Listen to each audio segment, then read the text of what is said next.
So the Dallas Cowboys face the Philadelphia Eagles as the Philadelphia Eagles come into AT&T Stadium and they're preparing and trying to leave with something. This is one of the most highly anticipated matchups as we prepare for NFL Week 14, and I think deservedly so. It's one that if you're a football fan, regardless of what team you like, you'll have your eyes glued to the television screen tomorrow night. I think with it being Sunday Night Football, with everything that's in stake that we're going to detail in today's video, it's no way you can't look at this game and say it isn't the game of the week. But before we get into our game breakdown, I kindly ask that you drop a like on the video, and I kindly ask for my new viewers that you consider subscribe. We're on the road to 10,000 subscribers and we're almost there. Now, to talk about this game, I think there's so many different things I want to look at and that we're going to talk about. The Cowboys are currently 9-3.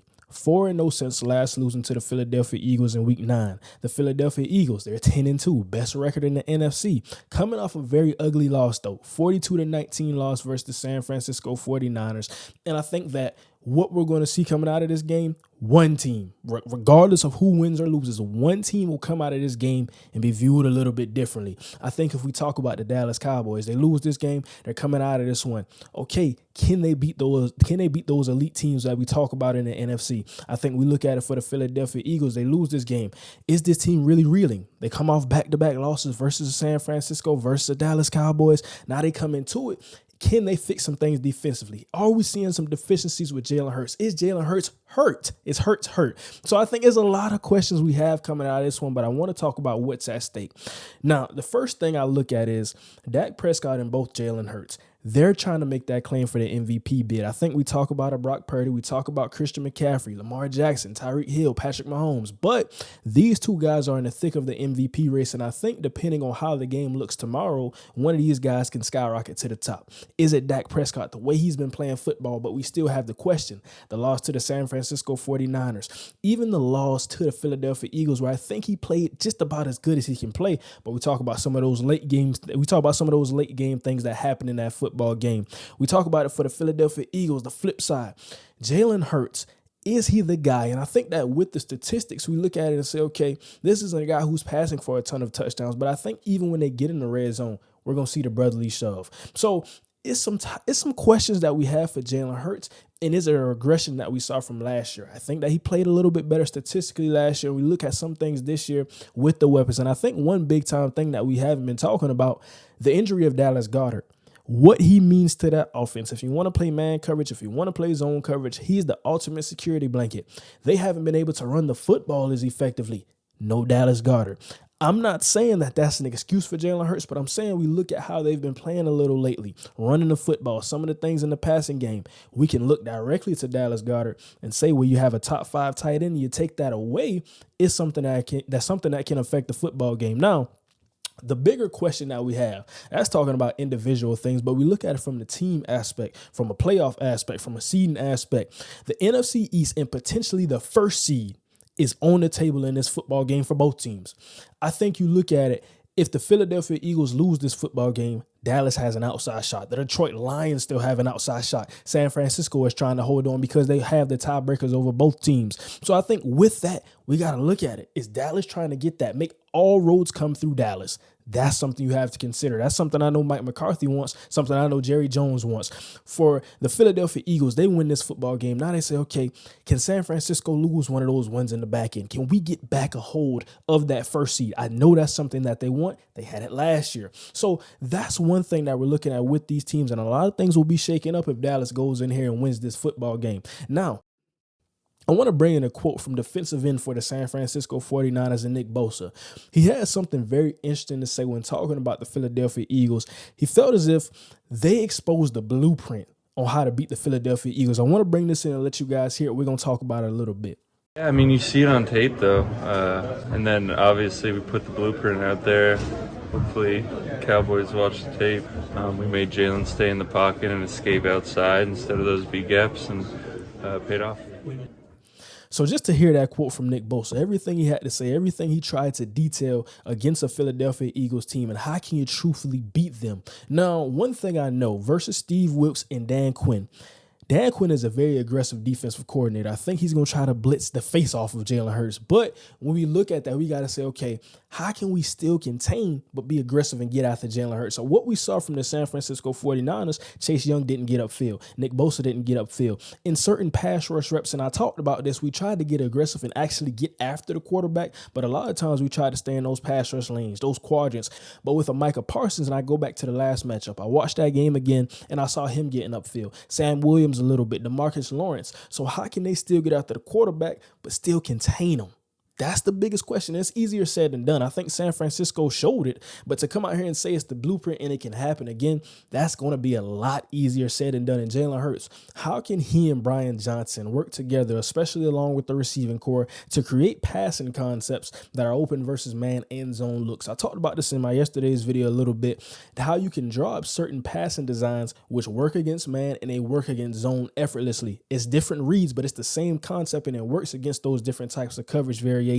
That's going to be huge for Jalen Hurts because he was sitting in the pocket trying to create and he couldn't flush out. He couldn't do the scramble drill, get some of those big time receivers open. So that's one thing I look at, and I talk about offensively for the Dallas Cowboys because they still got to score the football. Now I'm thinking the way Philadelphia has played defense lately, they're going to come out here and give this thing their best effort. They just signed Shaquille Leonard. How can that affect the linebacker room? We're looking at the defensive line. I think they're going to be hungry. They're going to try to get after it. And the biggest thing you talk about is with the Dallas Cowboys, I've been saying it, is Tony Pollard ever going to get back on track? Is he going to be the type of guy that we saw last season, the volume of carries we saw from this offense with Mike McCarthy? But I think I'm getting out of that a little bit. Even with Brett Schottenheimer, the way they're looking right now, I thought this would be a more physical, ground and pound, nasty team, but I think they're leaning into Dak Prescott because he's building a level of confidence. He's building a level of trust within the offense, and Mike McCarthy, they're saying, you know what? Maybe we can lean on Dak Prescott. Maybe he won't turn over the football against some of these teams. Maybe he is actually an MVP level candidate. And I've even said it with Dak Prescott. The way he's playing right now, this is the best football he's played in the entirety of his career. So I think that Mike McCarthy is seeing that and saying, okay, we're not going to try to run the football if it isn't working. We're going to lean on Dak. CeeDee Lamb eclipsed 1,000 yards already. A big time receiver in the offense. Jake Ferguson, he's coming on as a tight end. They still got Schoonmaker they drafted out of Michigan. So I'm looking at a couple of different things, Brandon Cooks, and even with Jalen Tolbert, the way he's looked on the football field, I think he's that perfect 4th to 5th option in the offense because you still got Michael Gallup. When we talk about scramble drills, right now, as young as he is in his career, he's not the best route runner on the team, but he's there on the scramble drill when Dak Prescott needs him, and that's huge, building that trust and confidence. So that's one thing we're going to have to look at. And how can the Philadelphia Eagles get after the quarterback, keep Dak Prescott in the pocket because his play extension has evolved. He's always been an athletic guy, and I think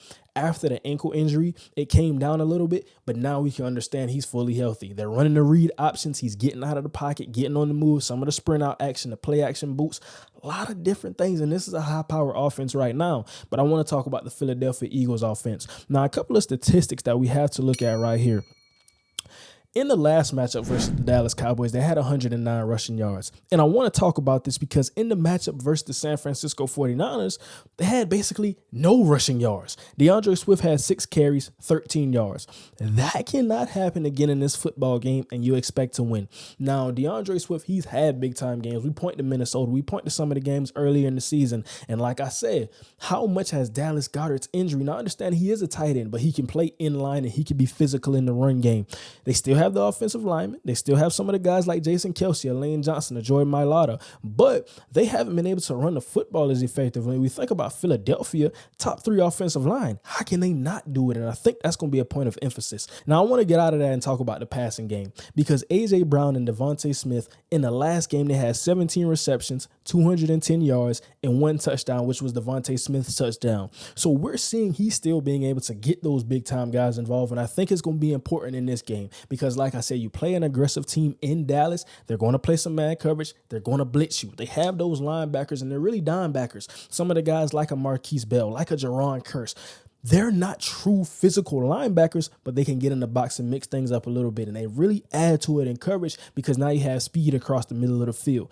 It's a huge, huge matchup when we talk about it. Even defensively, I think that when we look at last game, something they have to fix, and even Dallas, because both of these teams, if we talk about last game, both quarterbacks they faced went over 300 yards. Geno Smith, 23 of 41, 334 yards, 3 touchdowns, 1 interception. Going over to Philadelphia's game, Brock Purdy, 19 of 27, 314 yards, 4 touchdowns, has to be cleaned up. And even against the run game, now that's a little bit surprising for Philadelphia because with a Fletcher Cox, with a Jordan Davis, with a Jalen Carter, they've been stymieing run games up the middle. And I think with CMC, he had 17 carries, 93 yards, and a touchdown. Now, that's not like Philadelphia. I think the secondary, because they're ranked 29th in pass defense right now, they've struggled for the duration of the season, but the run game has been where they lean their hats on and try to get those teams into the passing obvious downs. Now, Deebo Samuel, tackling, four receptions, 116 yards, 2 touchdowns against the air. So it's certain things like that. CeeDee Lamb can get you run after the catch. Jake Ferguson can get you run after the catch.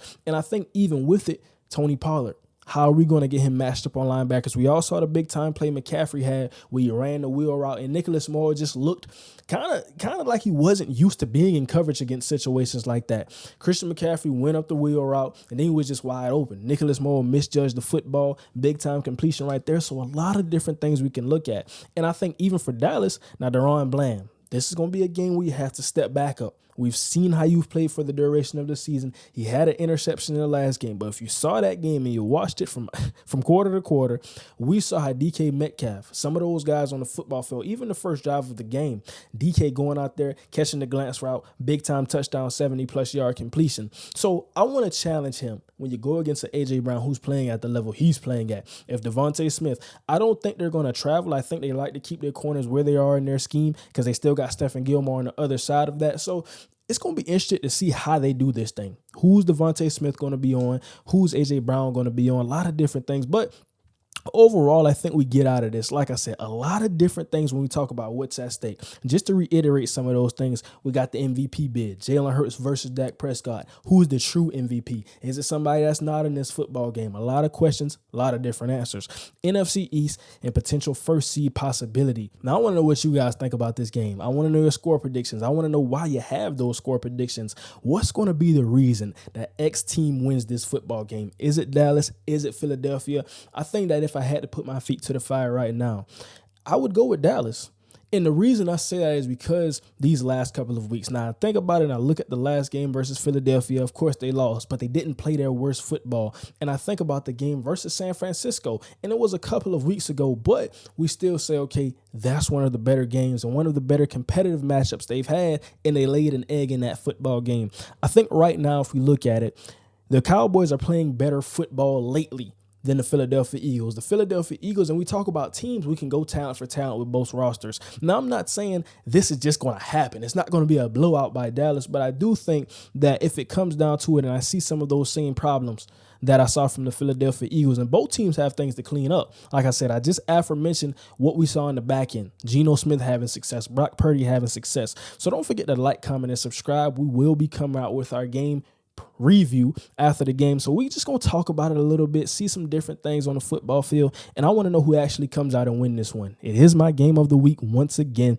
And I just want to see, because it's going to mean a lot for the NFC. The competitive landscape was last week a laid egg by Philadelphia. Is that Philadelphia team? Are we going to see the real Philadelphia team tomorrow? Is Dak Prescott truthfully the MVP? Have we seen some of these games against lesser competition? All of the questions we have to ask, but that's going to do it for today's show. And now we out.